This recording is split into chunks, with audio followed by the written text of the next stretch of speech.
Samarqandni Urgut tumani va Nyu-Yorkning Bruklin tumanini nima birlashtirib qo'yishi mumkin?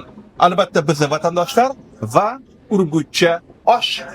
Assalomu alaykum hurmatli do'stlar, Strategik TV kanaliga va bugundan boshlab ochilgan Nyu-Yorkdagi Urgut City restoraniga xush kelibsizlar. Har kuni ertalab bu yerda 30 kilo urgutcha osh damlanadi.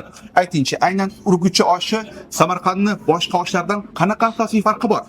Yani farklı yok.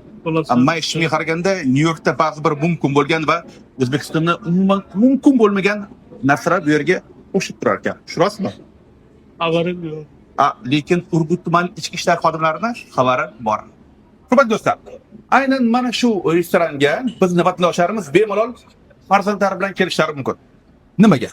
Qolaversa, yana bu yerda qanaqa taomlar tayyorlanadi va nima uchun aynan mana shu restoranning qoshida bu yerda shawarma house bor.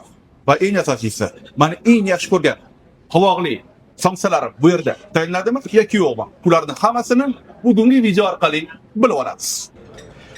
Ichkarida 60 kishilik joy bor. Mana vatandoshlarimiz mazza qilib o'tirib urgutcha osh yeyishyapti. Bu yerga bemalol farzandlarimiz bilan kelishimiz mumkin, chunki mana shunday joylar bor.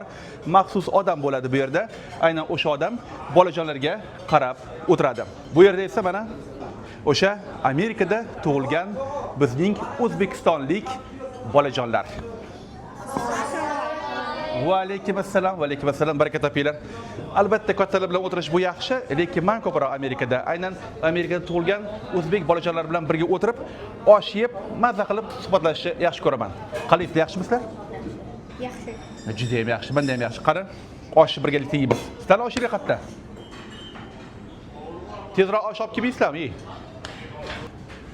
Mana marhamat, oshni ham olib kelishdim. Aytgancha, bolajonlar, sizlarga Nyu-Yorkda nima ko'proq yoqadi deyish? Cheeseburger, gamburgerlarmi yoki o'zimizni oshmi? Kim McDonald'sda? Hech chiqsa yo'q baylar. Hammaga har xil narsa yoqadi. Demak, oshdan olinglar bolajonlar, hammaga yoqimli ishtaha. Enjoy your meal. Qani, bismillah.